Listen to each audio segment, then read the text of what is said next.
Thank you, Claire. Now it is my honor to introduce our next speaker.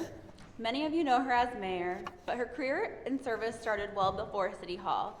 She began as a registered nurse, a background in care and advocacy that she eventually carried into academia. After earning graduate degrees in music from the University of Minnesota, she began her teaching career in 2001 as a professor of music at Augustana College, where she continues to lead today. Since being elected in 2021, she's focused on practical progress in our city.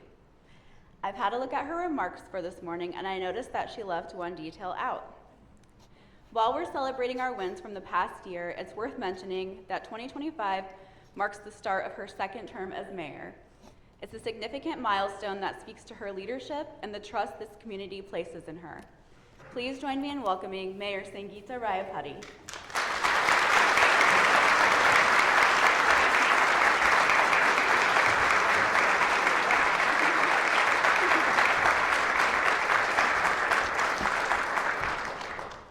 Well, good morning, everyone. Oh my goodness, this is a beautiful scene from here, and I hope from where you are. Just one item of housekeeping.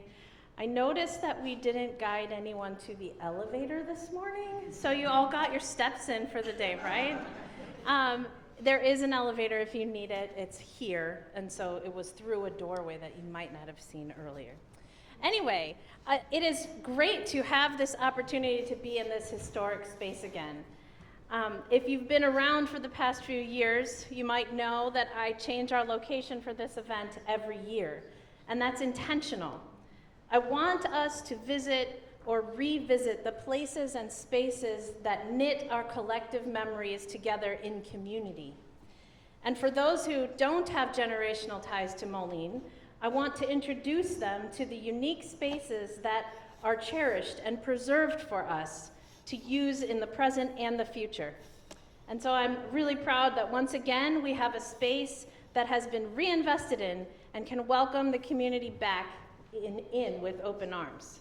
So congrats to the owners of the Moline Club, Ved Pal and Bob Lee Saini, on their work, and best wishes to them for continued success. I hope you've also enjoyed the trip down memory lane, if you got to catch it, provided by Alderperson Timian's then and now slides. Thank you, Mr. Timian, for awakening us to these comparisons. And I hear that he has a ton more of these postcards and plans to keep posting them, so just follow him on his Alderperson page. And to our three community presenters, Maria, Brian, and Claire, I hope you are proud to have roots in Moline. We do know that now. You've made it very clear to us. We certainly are proud of you and what you've given or will give to us in so many varied ways. Let's give them one more round of applause.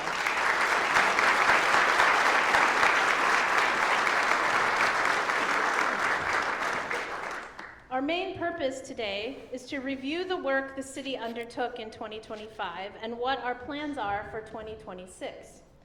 At the heart of this annual review is the acknowledgement that Moline is undergoing transformational change. And I don't mean the buzzword type of change that folks use to generate excitement. I don't mean the type of change that people are afraid of because there's newness to grapple with or new habits to develop. When I speak of the transformational change happening in Moline, I'm speaking about strategic, stabilizing moves we are making to help our community fulfill its potential. The vision we have for this city is not myopic. It's not egotistical or meant to benefit a few select people. It's distinguished, and it's communal. And it rivals what other river towns have been or are willing to do to create a high-quality city. So what we're really reviewing is the evolution that's been steadily taking place in Moline from generations for generations. A great foundation was set from which we are launching more for those that come after us. The evidence of this purposeful stance is all around us.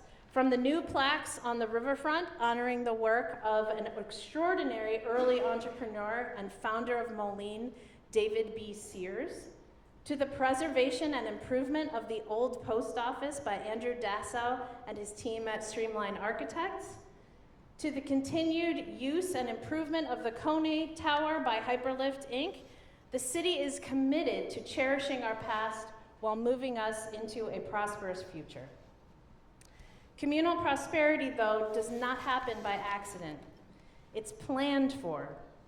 We do that work through our budget and our strategic plan priorities, which are informed by our community survey results and best practices for urban community development. Our $163.4 million budget prioritizes, as has been, infrastructure needs, housing needs, economic needs, and quality of place, while keeping healthy fund balances and cash reserves and maximizing sound financial planning. With only a 1.43% growth in the size of the adopted budget for 2026, this represents a very conservative budget. With this discipline, we are not simply striving to pay our bills.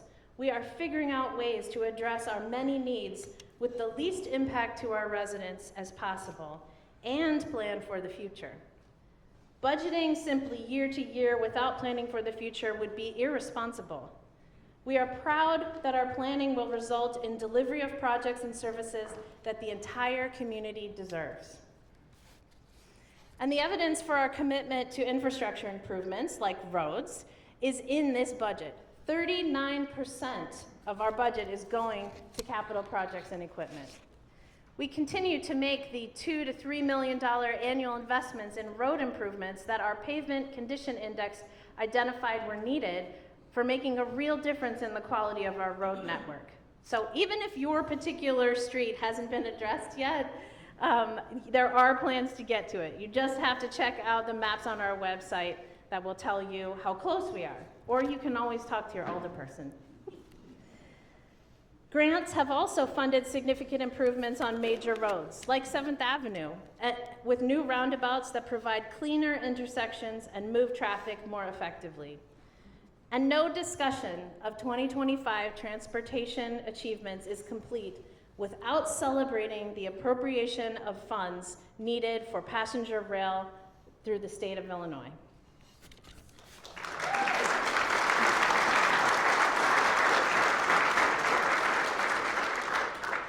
I think it's ironic that we've had to fight so hard and so long for rail connectivity that previous generations had in the Quad Cities. But we will continue to monitor and advance the steps needed for completion of that project through our connections in Springfield. I'm pleased, though, that future generations will finally have rail service that will bolster opportunities for work and economic connectivity. It's not just roads and rails, though, that this council has attempted to improve. We are engaged in a sidewalk improvement plan that has been executed well over the last year. Residents in those areas that have been improved can now walk without fear of tripping or twisting their ankles in a massive crack somewhere. For some Moliners, a small injury can lead to large financial losses in the form of missed work or medical bills. So we're really proud to be able to support an ordinary program that makes a valuable impact. Another significant infrastructure project that began this year is the upgrading of our South Slope wastewater treatment plant. $120 million of Illinois EPA loan funds were secured for this. And that, of course, required careful strategic planning by our talented finance, utilities, and administrative staff. Modernizing and repairing our utilities is essential for controlling future costs and the environmental impacts on our Rock River. The continued disinvestment in some of the utility funds over the course of 15 or more years had to be stopped, or we risked catastrophic sewer failure that would impact not only Moline residents, but folks in nearby towns as well. This project is hiring local workers and is under our impact agreement, and we certainly will keep our newest utilities director, Laura Williams, busy. Where is she? Somewhere in here, there, back there.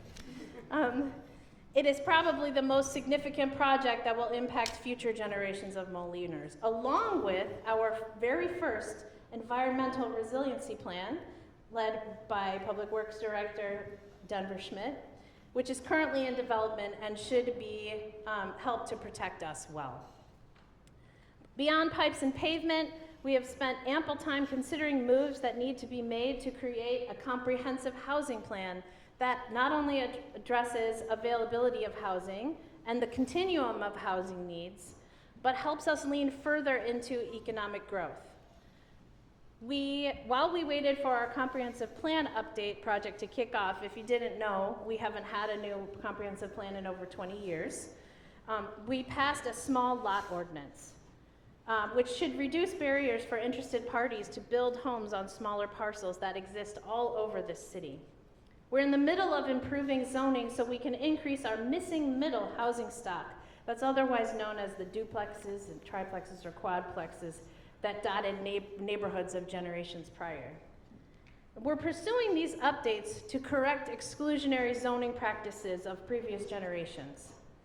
Modern urban planning has made clear that the impact of redlining and previous emphasis on the single-family home has not benefited all communities equally. We know that this, paired with our strategy around decreasing barriers to development, is on track because between November and December of last year, we signed 3 development deals for 177 units downtown. And we have another 105 units in design across 5 sites that are slated to start construction later this year and early next year. People want to work with the City of Moline on these types of projects, and we continue to try to make it as easy as possible. Evidence is our one-stop shop, now at the Community Services Building, the old Bethany building, and that is also part of the plan. Making sure our zoning is not overly cumbersome is also part of an overall strategy for growth. I'm pleased that this month, the public input phases of the comprehensive plan will commence. Like all of the big projects we've undertaken, we want community input. That comprehensive plan will be developed over 2026 with adoption expected this November. And speaking of big projects, our need to upgrade a central fire station that has outgrown its useful life has been propelling us over the last year as well. In 2025, we saw initial drawings and gave feedback on the design of a new site off of purchased land on 7th Street. Community safety is a high priority for this council, and I'm proud that we have not given up on this project. So the shuffling of offices like Community and Economic Development and Parks and Recreation to the new City Services Center and Finance to City Hall are all part of what is needed to eventually vacate the current Central Fire Station. We plan to execute this next big project with the same attention to efficiency and effective cost savings as we have with other projects. Big and important projects like that often take a long time to execute. And one I know you are urgently waiting for are the bulldozers to start at the riverfront, and for quiet zones to limit the amount of train noise there is downtown. And I can't wait for that either. I am happy to say that in 2026, we should see those bulldozers. And you can check out or remind yourself of our riverfront plans on our website. And staff continues to pursue grant funding for certain parts of the plan and is working with interested investors who will help us make our vision a reality. With the help of Renew Moline, we've worked on those riverfront plans for quite some time. Thank you to their executive director, Alex Elias, for helping us submit our River's Edge redevelopment zone application this past year to the state. The economic incentive that gives are crucial to the continued private investment in that project, and we should have an update on our application soon. Alex has also been a longstanding partner in the pursuit of a food hall, and this year I saw a glimpse of what and where this really could take shape. Rather than the Spiegel Building location, we will pursue the positioning of this across the street in combination with new housing and other amenities. It's not only the flashy projects like the riverfront that take a lot of time to execute. Sometimes it's the not so flashy ones too. Hy-Vee at John Deere Road closed in December of 2021, but this fall we were excited to host the opening of a new Aldi and other shops in its place. I hear Ulta just opened yesterday. And it's a wonderful feeling to drive past knowing that we were able to meet a need in that part of the community, as well as restore empty retail at a critical commercial zone. It does feel that reactivation of empty space is a task where the goalposts move frequently. But I appreciate all the work done in our Community and Economic Development Division to make steady progress despite this. One of the best examples of this situation is our South Park Mall. During 2025, we had anticipated a really cool new entertainment industry to take over part of the mall and be the perfect catalyst for redevelopment of that commercial area. Unfortunately, the mall owners set us back by selling to another entity and altering what we had planned. I am confident, though, in our organization's moves to track and challenge the situation, though balancing that with making sure movement is made on our riverfront is a necessity. Regardless, rest assured that no one at the city has forgotten about South Park Mall. It remains a project we want to deliver on, no matter the timeline. One eatery that is on track is our Texas Roadhouse, to be located off of John Deere Road. I'm pleased to say the work continues with IDOT on that project through this year, and it should open in 2027. Another long-term project that we did open in 2025 was the new and improved Power Instruments headquarters. We've touched on this project over the years at this meeting, and it truly was satisfying to see it come to fruition this year. This project not only serves as an anchor to redevelopment in the East End, but also spurs on our effort to protect the East End from flooding. And I want to take a moment, too, to recognize all of the small business owners in Moline who are taking a chance on their dreams and opening up businesses here. Whether it's a Mexican restaurant with unique menu items, a new tattoo parlor, a burger joint that's immensely popular in my neighborhood, or any number of small businesses we are privileged to see open this year. We are glad you are pursuing your dreams in Moline. In 2026, I want to work to make sure the city complements the opportunities you're already creating for yourself, exploring how the creator economy, or AI, might help you grow your business, partnering on workforce development, artisan zoning, or any number of ideas that we can discuss together. They're all fair game for our attention to small business this year. In 2026, Community and Economic Development staff are exploring our built environment with me by working on a unique project sponsored by the Mayor's Institute for City Design and the Harvard Graduate Design School. Through the Just City Fellowship we were chosen for, we will spend the next several months learning from city design experts about how we can improve equity and opportunity by addressing the built environment, especially in the East End of Moline. Apparently, East End, it's your time. All told, the climate for our economy is trending in a positive direction. With growth at 6.15% in 2025, we're on track. It has been between 5% and 7.5% each of the last 5 years. I'm really proud of this trend and the stability that it represents, and also what it allows us to do for our residents. From providing funded programs like rental licensing to budgeting and supporting the quality of life projects taken up by our library board or our park board or our public art commission, we are running a local government that overtly gives back in meaningful ways to its residents. We're investing in projects that make Moline a place where people choose to be. One addition to our quality of life offerings is the new library gardens at Moline Public Library.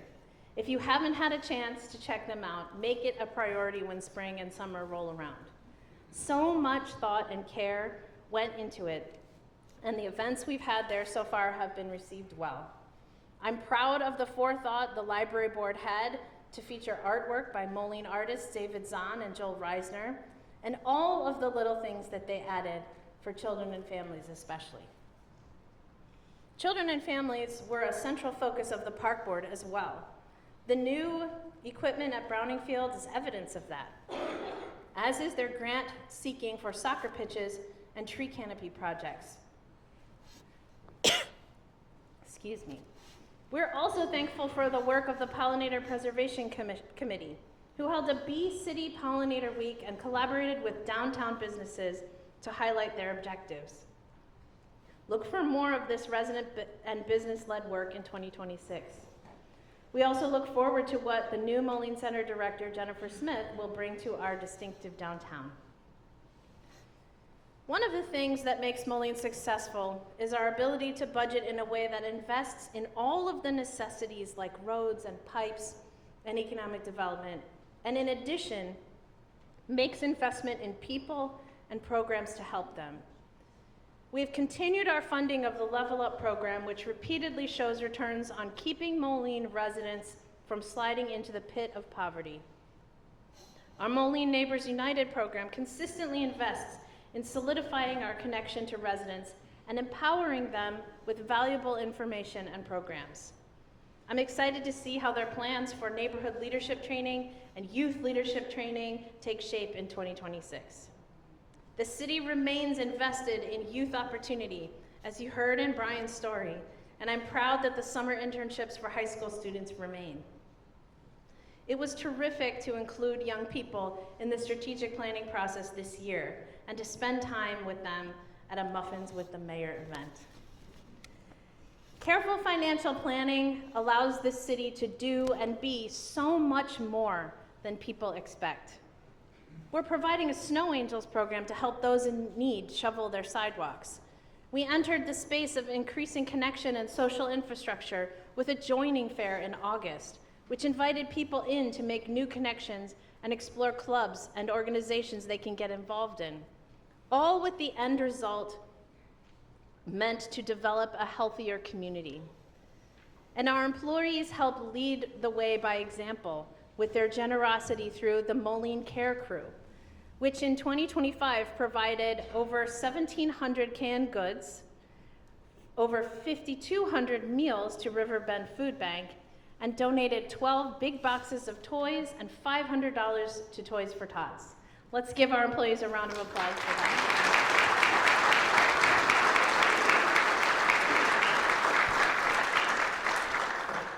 Our review today wouldn't be complete without making reference to the long-term work that our staff and leadership have done to address the continuum of housing needs we have and find solutions such as the temporary winter shelter we opened just a few weeks ago in partnership with Project Now. It takes a commitment from every level of the organization to see this project through, and I'm thankful to everyone who has shown that. We're actively engaged in conversations with all of our municipal and county partners on the Illinois side of the river to chart a successful path for this part of our housing solutions. I'm encouraged by the best practices I've learned about at mayor conferences and special sessions and look forward to sharing my most recent information with government and nonprofit partners soon. In many ways, Moline has adapted, adjusted, planned, replanned, foregone, and forgiven when 2025 dealt us rounds of uncertainty. Whether it was potential or realized funding gaps from a shut-down federal government, a federal budget that pulled back from funding that makes cities work, or immigration scare tactics and the uncertainty that has injected into our community, the city has responded with research, conversation, and communication. Residents can expect those efforts to continue in 2026. To be sure, there is more work to do around workforce, around housing, and around improving our economic situation. But we will approach this work in the balanced manner we have cultivated, understanding what prior decisions have resulted in, and work in a way that builds on our rich history of hardworking people. As we prepare to welcome leaders from our sister city in Asbach, Germany in April, and celebrate America's 250th birthday in July, as well as unveil a new public art project at the Q, Moline will continue to chart a path for the future that builds on the traditions and excellence of the past. Thank you to the members of the Moline City Council, the city staff, all the volunteers on our boards and commissions, and most importantly, our residents who care enough and work so hard to make Moline a community of distinction. It's a privilege to serve as your leader and in partnership with all of you. I'm thankful for the success and challenges of the last year and look forward to 2026 with hope and anticipation of more valuable work ahead. Thank you so much for joining us this morning.